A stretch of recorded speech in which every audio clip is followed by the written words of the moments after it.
Hi there everyone and welcome to my white garden. My name's Diane and I garden here in the northeast of England.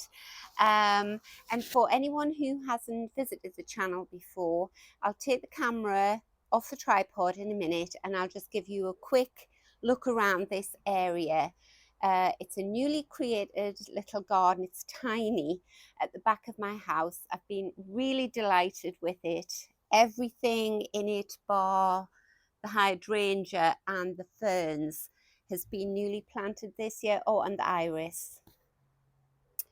Um, but we are mid-September now, kind of, and everything is just looking a little bit tired. The Amimagus, which has been spectacular. This is an annual plant that I grow from seed every year, and I'll put the link to the White Garden video where this is all in bloom. That has been beautiful. And it's really carried this new little garden this year because the other plants, well, many of the other plants are really just sort of finding their feet, so they're quite small. So I'll take the camera off the tripod. Right, so I'll give you a quick look round. So this is the back of my garage. I painted the fences in the back of the garage black. This is Amimagus here. This one's still flowering. They germinated at all sort of different times, and that's why some of them are small like that, whereas other ones have been huge. These have drooped now. This has been a beautiful white hydrangea, but he's gone over now. This is Amimagus, and you'll see me in a minute. I'm going to sort of pull the Amimagus out, give everything a good weed, and also have a really sort of good think about which plants have performed well, which ones haven't earned their keep or don't like the situation. This little wallflower's still flowering away there. So behind this Amimagus here is a newly planted climbing rose. He's been, or she's been, beautiful. This is newly planted phlox this year. The daisies have been gorgeous. This plant here, I think, is called Dusty Miller. I think that's the common name. He loves it here, so much so that he has swamped that entire area. So what I'm thinking is, I may, not today, but I may move him, take some cuttings and move him further back in the border, because when I cut these daisies have now all fallen forward, but if they were standing up, there'll be a big expanse of soil there where that plant could go, because this plant here around the front has been, I would say, one of my favorites.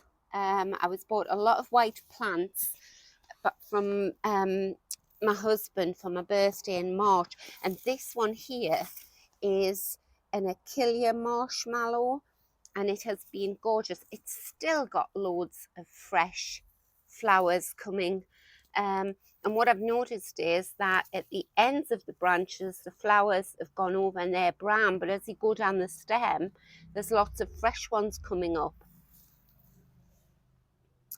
This has been another beautiful plant. One of my viewers said she thinks it's called the obedient plant. The antirrhinums, at long last, these have been all grown from seed. They were a lot more pink than I thought. They're called apple blossom. I thought they were a lot more white. I planted apple blossom and this one, which is called, I think that's called the Bride.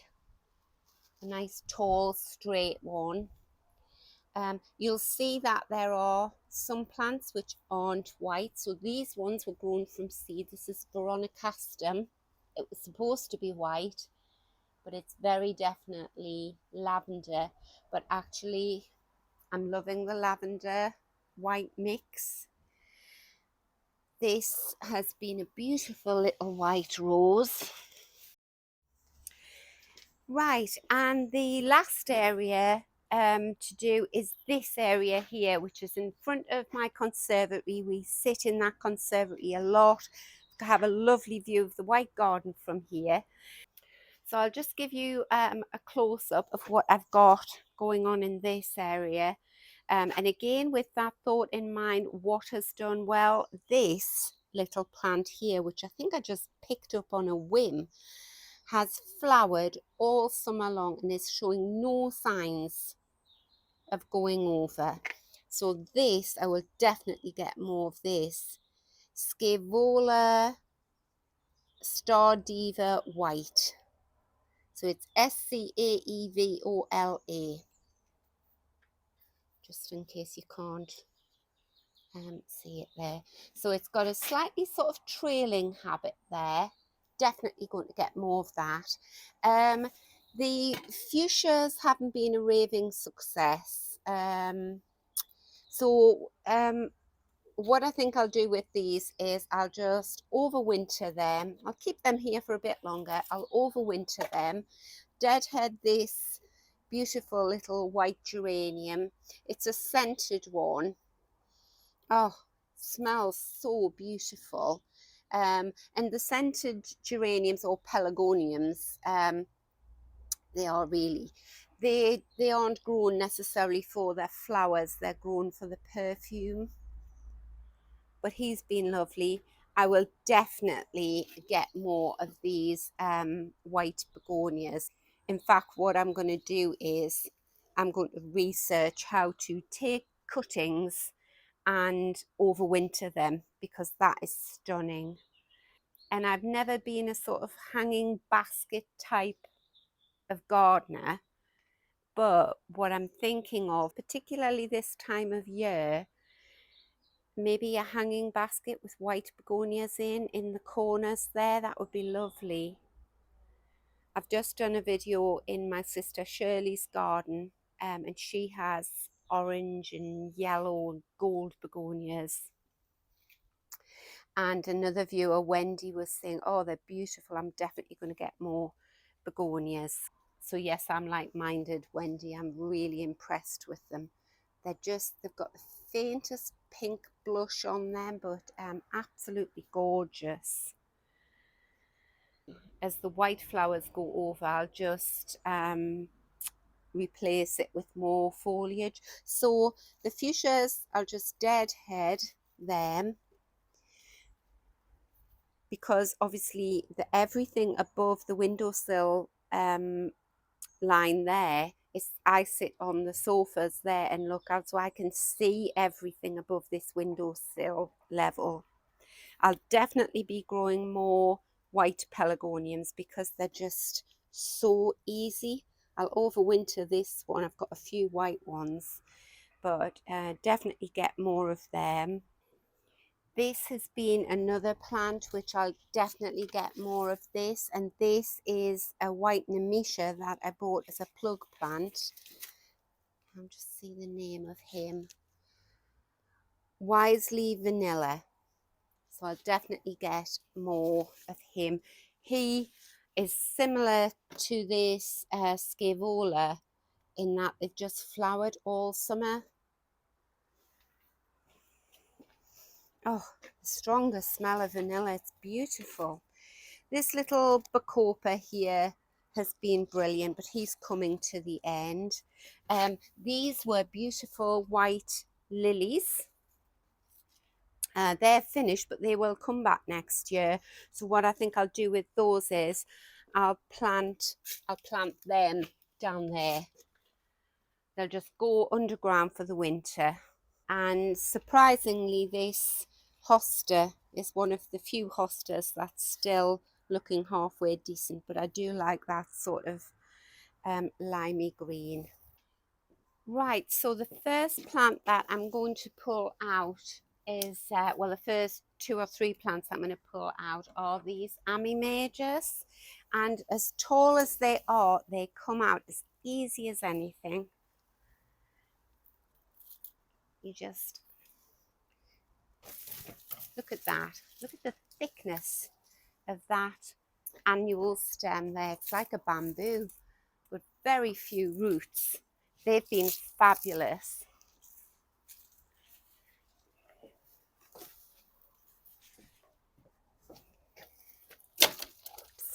I put this wire up very optimistically to pin the newly planted climbing rose too, but it hasn't grown as quickly as I thought it might.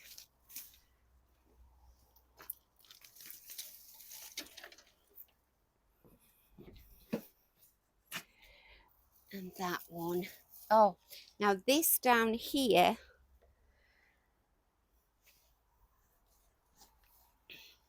this little plant down here has been an Argentine forget-me-not, which I grew from seed.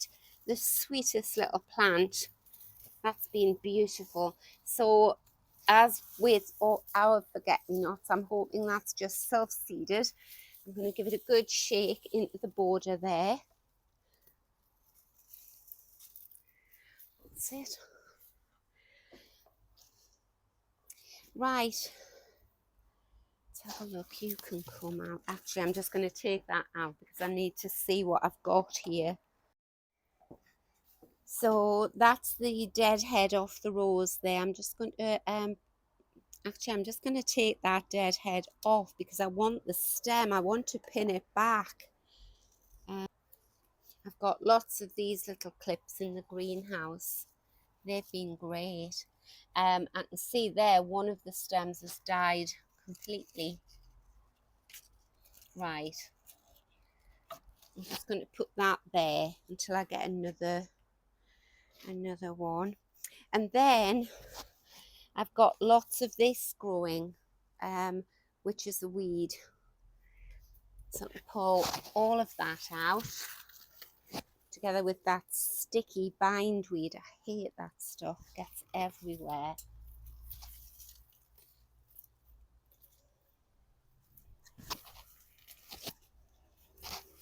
Just get this out. Have a quick weed to start with. And then I can see what I've got. Anything dead like that, cut that off. So now this phlox can get some sunlight and air circulation now.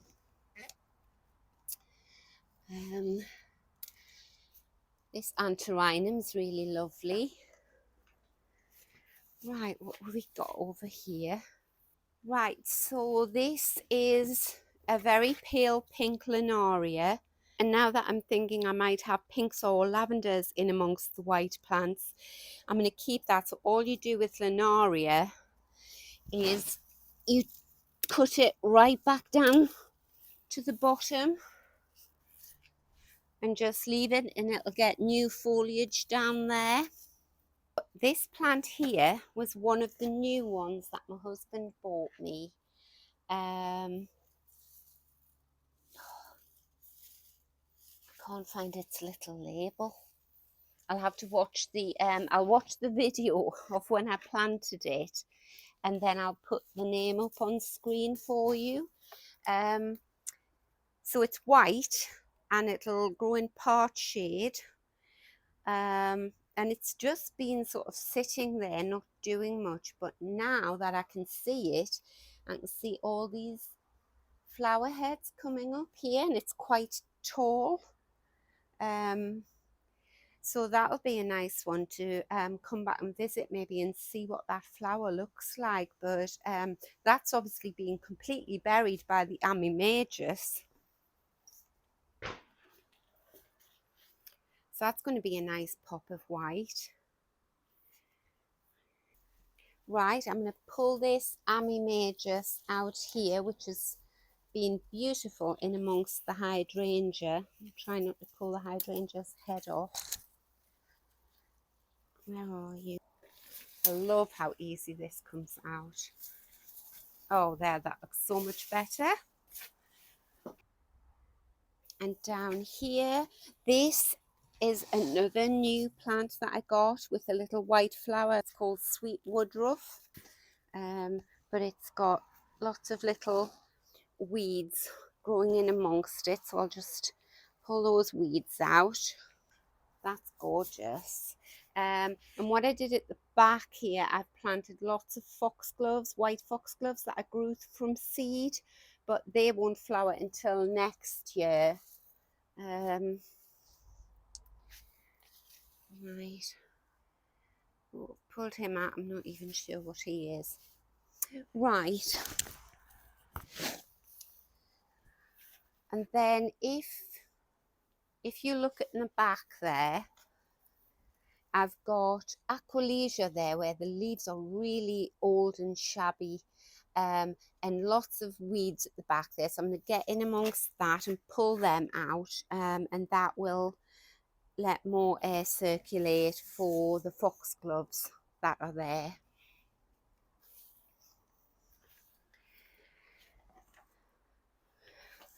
This leaf here is a Christmas rose, a hellebore. Right, whoops. Try not to stand on the foxgloves that are so lovingly grown from seed and tended. So that's all the old foliage off the Aquilegia there. Get that out. Right, now the hydrangea heads, you leave, or up in the northeast of England, we leave these on. And normally they sort of age gracefully, but this white one looks very shabby. But I leave the heads on because it protects the new bud, which will come up next year down there. It protects it from frost. And I think this is a really good time of year to reassess your borders or your gardens that you're developing. And I've loved this hydrangea here, but I'm not sure whether he's just a bit too big for the border now, and whether I would rather have a bigger selection, a more diverse mix of white plants there. Anyway, I'll give him a reprieve for the moment. If I do dig him out, I would cut him back, put him in a pot, and I would take cuttings off him. But what I have decided is that there are two ferns here. This big one in the front, I'm going to dig that out, put him in a big trug of water and take him round to my daughter's new garden, and she can have him. So I've just got a little border spade here because I'm working in a tiny area. And normally when I transplant a plant, I would cut all the leaves back immediately. But I want her to see how big he is.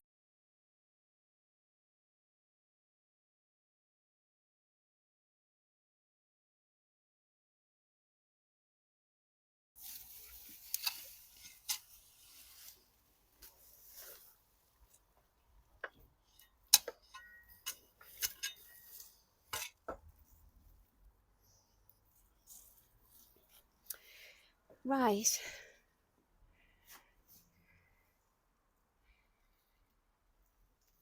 So he's got a gorgeous big root ball on him. I'll put him in that trug. I'll take him round to Jess's later on tonight, but at the moment I'll just fill this up with water to give him a good drink. When we get it to Jess's, we'll put it in a new border, and only then will I cut back the foliage right down to probably about 6 inches to take all the stress off the root ball there, and he'll just settle in this year and grow next year. Right, let's have a look at that border now. Oh, that's much better. So I can see I've got a new plant there. Now all the plants that I planted along here, my new plants, these grow in deep shade because this is always in deep shade. So this one here is Disperopsis pernii. No idea what that's going to look like. I've forgotten now.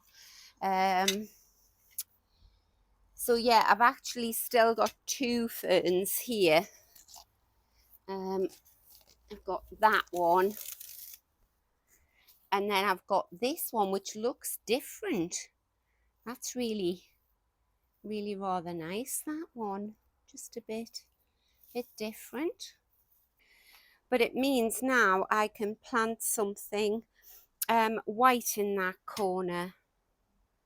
And just down at the front here, I've got pulmonaria, this one with the sort of speckled leaf, and then I've got a thistle growing in there. We'll dig him out. Don't want him in the border. I haven't got my gardening gloves on. Let's borrow that leaf, get a hold of him and give him a little pull. There we go. Right,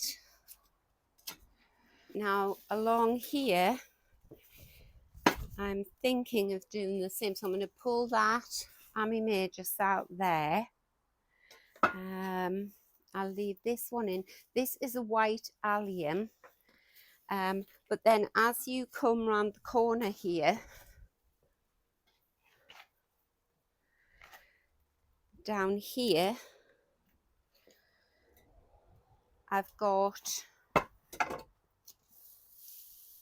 a lovely little succulent down there with a white flower, and then I've got this very pale lavender bush growing. He's new. So you know what, I think I'm going to dig this fern out as well. So I'll have to plant something again that grows in deep shade here. I just think this fern is a bit too big for this border. When I'm sitting in my conservatory, which is here, I can't see the rest of the plants for the fern.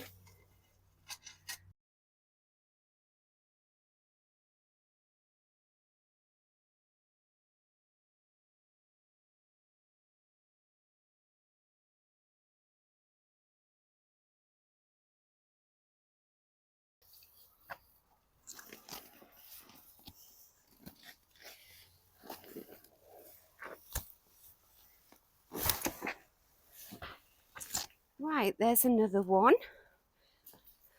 You'll see that's left one on the corner there as well, but he's only a little one. He should come up no bother.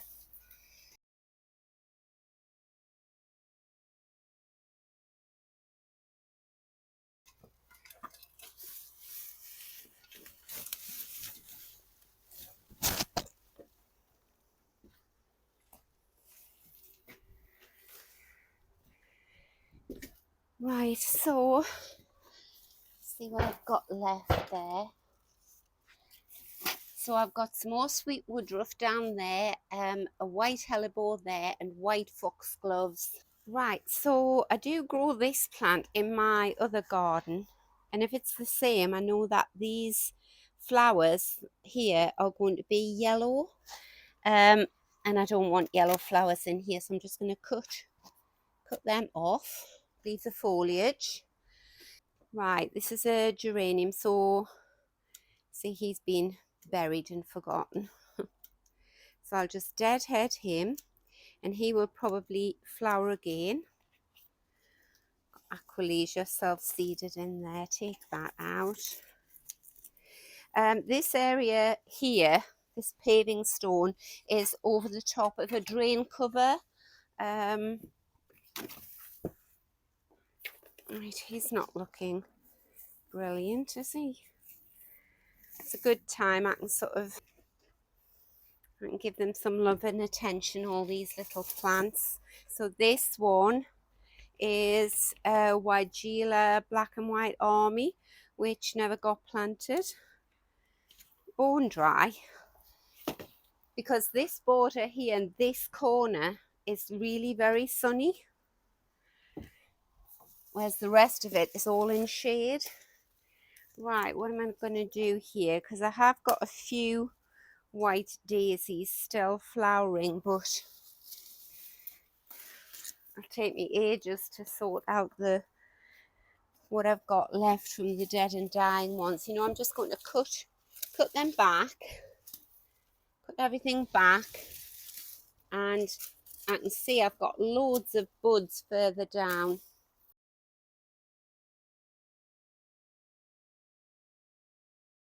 I've been dying to get out and do this garden for ages. I just haven't had the time.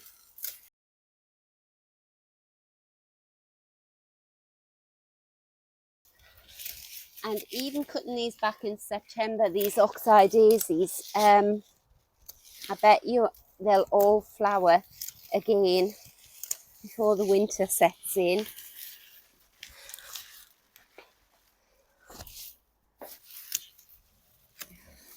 As I say, I can come tomorrow and if it's not raining, and I'll microweed it. Right, I'm going to bring the camera down to just show you what's been sort of buried under this foliage here. So if we have a look in this area here, this is a lovely plant underneath the foliage here. And what is that? No, that's geranium black and white army. I know that's not a geranium. I think that might still be the Argentine forget-me-not. There's white antirrhinums. I think that's a carex. There's a lovely little heather, a weed. And then this is a campanula. And then in there, just down there, is a dianthus, some white pinks. So yes, as beautiful as this has been, he's far too big. He's loved it too much here. So I shall dig him out much later on, a few weeks' time, plant him somewhere else. So that looks very bare, but I shall put these plants back in, give them a good water, and have a look and see what other plants, white plants I have in tubs, and put them in there. Right, now down here what I'm going to do is I am going to deadhead this, because there's a lot of fresh foliage around there, fresh flowers, but this is all dead. This one here I think is scabious. I think it was bought for me as white plant, but when it's flowered it's purple, and I've loved that in amongst that Achillea marshmallow.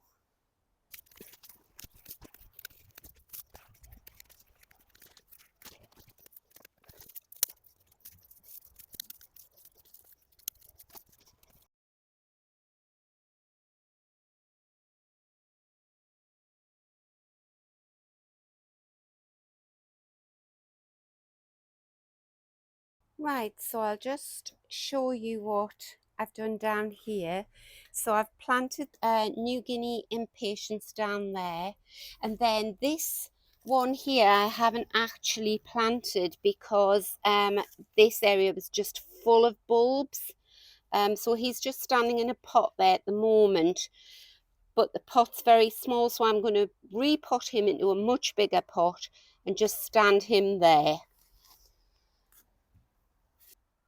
And then over here, likewise, I've just plopped this pot of bellis into a hole there. And hopefully he's got a lot of buds to come out again. He's another one, I would definitely get him again. He's just flowered all summer long. Loving this combination here, not the weed. It's amazing, isn't it? You think you've weeded everything and then up they pop. So this beautiful grass just spilling over the top here of this sweet woodruff. It's lovely. The white wallflower that my sister bought me, I'm hoping that the white wallflowers I'm growing this year from seed, which will flower next year, will be as good as that. And please do come back, and I'll keep you updated on what this flower is going to look like. Very excited about that. So there we go. I hope you agree it looks a whole lot better. So that's it for today. It hasn't taken me very long at all. I think I've been out here, about just over an hour, but I'm really pleased with what I've got done. I feel as though I've re-familiarized myself with all the plants in this garden, and it was lovely to see the newly planted plants that I got for my birthday back in March, how they've come along. So if this is the first time you've visited my garden, I do have lots of little areas like this. So I have a little shady courtyard just through there where I grow acers and hostas and heucheras, all shade-loving plants. I have a little woodland garden that I've just developed this year. I've got a sunny south-facing border, and I do a lot of gardening in tubs outside my garage door. So it's just lots of little areas where I try and get the right plant in the right place and work with conditions available. And I do enjoy gardening like that. Every little area has its own identity. So thank you everyone for watching, and I hope you've enjoyed the video, and I'll see you next time. Bye.